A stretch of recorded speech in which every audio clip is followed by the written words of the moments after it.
In this video, we will take a look at 5 true tales of buried treasure set in the state of Oregon. These stories are the simplified summaries of articles in the September 1980 issue of the magazine Lost Treasure, written by Michael Paul Henson.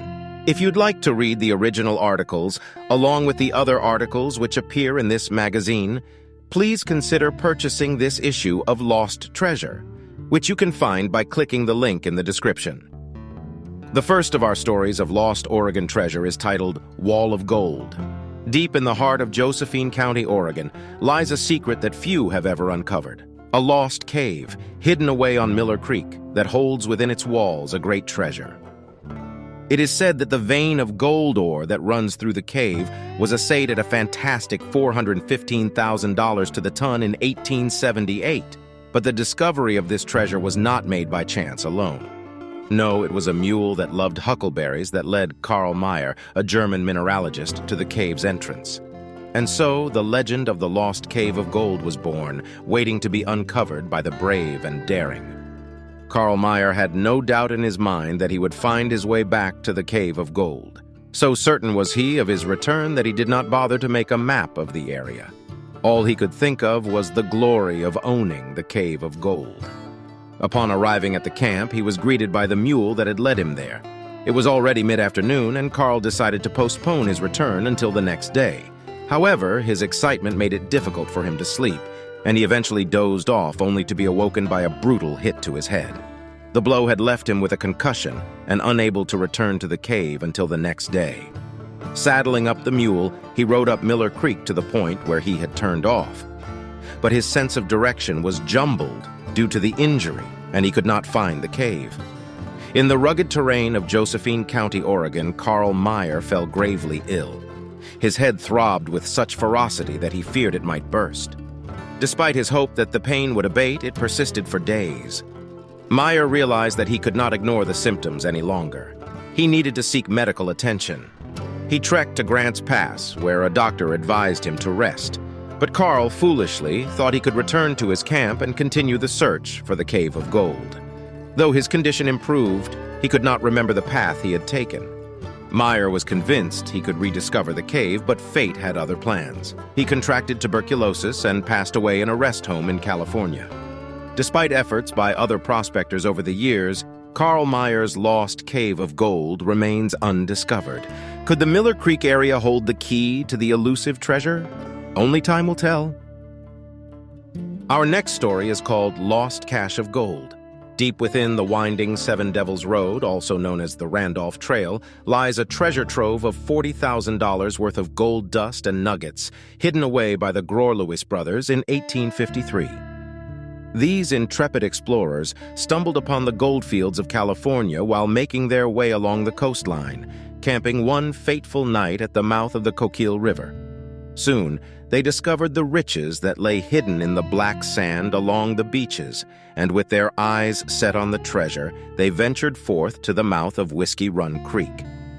The Lewis brothers had found their Bonanza, and the rest of their journey was history. For 3 long summers, the Lewis brothers toiled away on the beaches, collecting black sand and sifting through it for any sign of gold. During the harsh winters, they would return to their home in the Willamette Valley to rest and recuperate. However, their luck changed in EEI 853 when news of their incredible find reached the ears of the miners in the area.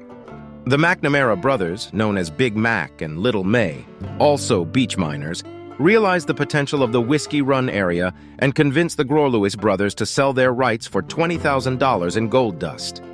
Worried about being robbed while carrying their fortune back home, the Lewis brothers decided to hide most of their gold before returning home. They placed 2 tin cans filled with $40,000 worth of gold dust and nuggets under the roots of a large spruce tree, just a few yards from the trail they were taking.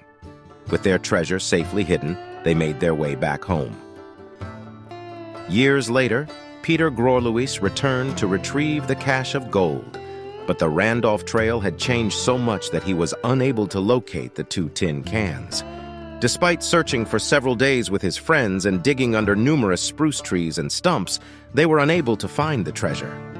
It remains hidden to this day, waiting for a brave adventurer to discover it. Our next story is titled Rogue River Cinnabar. Amidst the Siskiyous Mountains of Jackson County, Oregon, lies a tale of an accursed lost treasure that has eluded many for years. In the year 1858, R.S. Jewett, ferryman of the Rogue River, befriended an old Indian who gifted him a large red stone with a mineral content of 70% mercury. Jewett's friend, Harvey Miller, sent the stone to San Francisco, where it was assayed and found to be one of the richest cinnabar specimens. Together with George Gibson, they formed a company to locate the source of the cinnabar, but their search was in vain. The Indian who gifted the stone had been put on a reservation and refused to reveal the location. Jewett burnt the stone in anger, and the Indian fled in panic. He later revealed that the red rock had caused a curse of death on the location where it was found. Even after years of search, the location of the cinnabar ledge remains unknown, with only a clue of it being within 25 miles of the old Jewett Ferry on the Rogue River. Our next story is mineral outcropping. Deep in the heart of Oregon lies a lost outcropping of immeasurable value. It has been found twice, only to be lost in the mists of time. The formation is believed to be near the present-day town of Milton Freewater. In the 1880s, a group of men from across the state line in Washington stumbled upon the outcropping while following an old Indian trail. They took samples of the formation that showed an unbelievable 26% copper, 18% silver, and 37% gold, worth about $100,000 a ton. Despite searching for years, the outcropping was never found again. Perhaps it's time for a new search, for gold and other minerals have been found in this area 3 times in the past. Our final story is titled Buried Treasure. Deep within the winding roads between Scappoose and Portland, Oregon rests a cache of gems worth a fortune, waiting to be discovered. The exact date of their hiding remains a mystery, but tales speak of 3 thieves who fled north along the Columbia River Highway in 1923 with $100,000 worth of stolen jewels. Frank Nash, Bud Maxfield, and C.R. Williams sought refuge in the forest and buried their loot in 2 mason fruit jars. Nash and Maxfield met their end at the hands of the FBI, while Williams was never seen again after his search for the treasure. The gems still remain hidden, waiting for a brave soul to uncover them. Other stories in this issue of Lost Treasure include gold fever in British Columbia, Butch's secret treasure, lost mine in Deep Run, Pennsylvania, and many more. If you're interested in purchasing a copy of this vintage magazine for yourself or as a gift for a friend or loved one, please click the link in the description.